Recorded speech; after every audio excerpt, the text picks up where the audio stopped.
माँ की कुछ आदतें ऐसी होती हैं जिन पर घर में कोई ध्यान नहीं देता। जैसे सुबह सबसे पहले उठना, बिना किसी को जगाए चूल्हा जलाना, या यह देख लेना कि सबके कपड़े समय पर धुले हों। ये आदतें इतनी सामान्य लगती हैं कि किसी को लगता ही नहीं कि इनके पीछे भी थकान, दर्द और अकेलापन छुपा हो सकता है। श्याम को भी कभी यह एहसास नहीं हुआ कि उसकी माँ की खामोश आदतें दरअसल उसकी पूरी जिंदगी की कहानी है। पिता के गुजरने के बाद माँ ने घर को कभी बिखरने नहीं दिया। खेतों का काम, घर की जिम्मेदारी और श्याम की पढ़ाई, सब कुछ उसने बिना किसी शिकायत के संभाल लिया। श्याम को हमेशा लगता था कि उसकी माँ बहुत मजबूत है। वह कभी बीमार नहीं पड़ती, कभी रोती नहीं और कभी किसी से कुछ मांगती नहीं। यही सोचकर वह निश्चिंत रहता कि माँ को उसकी जरूरत नहीं है। श्याम नौकरी के लिए शहर चला गया। शुरुआत में वह हर हफ्ते फोन करता था, फिर यह हर महीने में बदल गया। माँ हर बार वही सवाल पूछती, खाना ठीक से खा रहा है या नहीं, नींद पूरी हो रही है या नहीं। श्याम को यह सवाल बचकाने लगते थे। वह हंसकर जवाब देता और फोन रख देता। उसे लगता था कि माँ तो गांव में सुरक्षित है, उसे क्या हो सकता है। गांव में माँ की दिनचर्या वैसी ही चलती रही। सुबह उठकर आंगन बहारना, तुलसी को पानी देना, फिर रसोई में जाना। वह आज भी 2 लोगों का खाना बनाती थी, जैसे बेटा अभी आ जाएगा। पड़ोसन पूछती तो वह कह देती कि आदत है। असल में वह आदत नहीं थी, वह उम्मीद थी। माँ जानती थी कि बेटा जल्दी नहीं आएगा, फिर भी वह यह आदत छोड़ नहीं पाती थी। उम्र के साथ माँ का शरीर बदलने लगा था। घुटनों में दर्द रहने लगा, आंखों से साफ दिखाई नहीं देता था और कभी कभी चक्कर आने लगे थे। डॉक्टर ने दवा दी और आराम करने को कहा, लेकिन माँ को आराम करना आता ही नहीं था। उसे लगता था कि अगर वह रुकी तो घर रुक जाएगा। उसने श्याम को कभी कुछ नहीं बताया। उसे डर था कि बेटा परेशान हो जाएगा और अपनी नौकरी छोड़कर गांव लौट आएगा। एक दिन माँ खेत से लौटते समय गिर पड़ी। पड़ोसियों ने सहारा दिया। सबने कहा कि बेटे को बुला लो, लेकिन माँ ने मना कर दिया। उसने कहा कि थोड़ी कमजोरी है, ठीक हो जाएगी। उस रात वह दर्द में सो नहीं पाई। फिर भी अगली सुबह उसने वही सब किया जो रोज करती थी।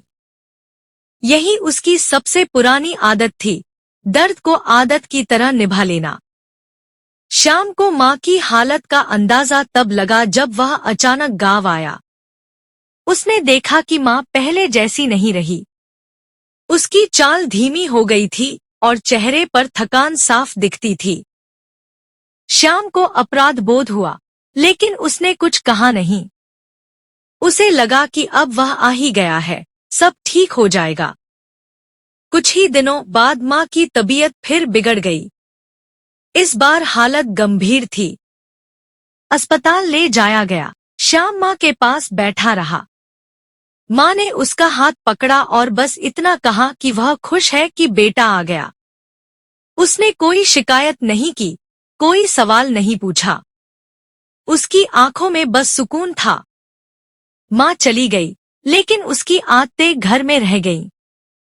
श्याम को अब समझ आने लगा कि सुबह अपने आप कैसे सब ठीक हो जाता था, कैसे घर कभी अस्तव्यस्त नहीं लगता था। वह हर छोटी चीज में माँ को महसूस करता था। उसे एहसास हुआ कि माँ ने कभी कुछ कहा नहीं, लेकिन सब कुछ दे दिया। श्याम ने गांव में ही रहने का फैसला किया। वह अब माँ की आदतों को निभाने की कोशिश करता है। सुबह जल्दी उठना, घर का ख्याल रखना और दूसरों के लिए समय निकालना। उसे पता है कि वह माँ की जगह नहीं ले सकता, लेकिन उसकी खामोश आदतों को जिंदा रख सकता है। कहानी यही सिखाती है कि माँ की सबसे बड़ी पहचान उसकी आदतें होती हैं। वे आदतें जो कभी बोझ नहीं लगती, लेकिन उनके बिना घर सूना हो जाता है। माँ जब तक रहती है, सब सामान्य लगता है। और जब चली जाती है तब समझ आता है कि वही सामान्य चीजें दरअसल सबसे बड़ी नेमत थी। माँ ने कभी ऊंची आवाज में कुछ नहीं कहा। घर में जो कुछ भी चलता था वह उसकी खामोशी के सहारे चलता था। पिता के जाने के बाद घर की जिम्मेदारी अपने आप माँ के कंधों पर आ गई थी। उसने कभी यह नहीं जताया कि वह थक गई है या उसे सहारे की जरूरत है। बेटा नीरज पढ़ाई में अच्छा था, इसलिए माँ को लगता था कि उसका भविष्य उज्जवल होगा। इसी भरोसे में उसने अपने हर दर्द को भीतर ही दबा लिया। नीरज नौकरी के लिए शहर चला गया। शुरुआत में वह माँ से नियमित बात करता था। माँ हर बार वही पूछती कि खाना ठीक से खा रहा है या नहीं, और नीरज हंसकर जवाब दे देता। धीरे धीरे फोन कम होने लगे। माँ को शिकायत नहीं थी, वह समझती थी कि बेटा व्यस्त है।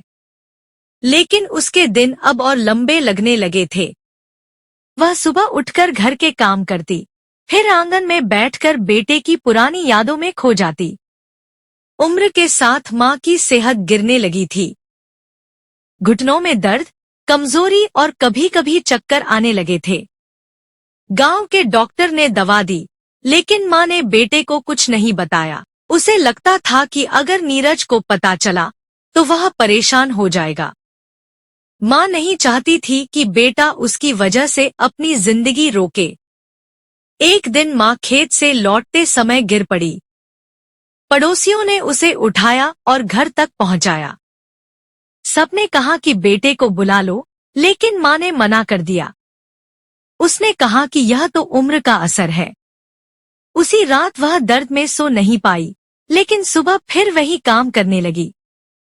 माँ की यही आदत थी, दर्द को शब्द न देना। नीरज जब अचानक गांव आया तो उसने माँ को बदला हुआ पाया। उसकी चाल धीमी थी और आंखों में थकान थी। नीरज को अफसोस हुआ कि उसने पहले ध्यान क्यों नहीं दिया। कुछ ही दिनों बाद माँ की तबीयत ज्यादा बिगड़ गई और उसे अस्पताल ले जाना पड़ा। नीरज माँ के पास बैठा रहा। माँ ने उसका हाथ थामकर बस इतना कहा कि वह खुश है कि बेटा पास है। माँ चली गई, लेकिन उसकी खामोशी घर में रह गई। नीरज को अब समझ आया कि माँ ने कभी कुछ कहा नहीं, लेकिन सब कुछ सहा। उसने तय किया कि वह अब माँ की तरह चुप नहीं रहेगा। वह समय पर रिश्तों को समझेगा और निभाएगा। दोस्तों, उम्मीद करता हूँ आपको हमारी कहानी पसंद आई होगी। कहानी पसंद आई हो तो वीडियो को लाइक करें, चैनल को सब्सक्राइब करें और हाँ, नोटिफिकेशन बेल को जरूर दबाएं ताकि अगली आने वाली सभी वीडियो सबसे पहले आपको मिले। कमेंट में अपनी राय जरूर दें ताकि आने वाले वीडियो में सुधार किया जा सके। धन्यवाद।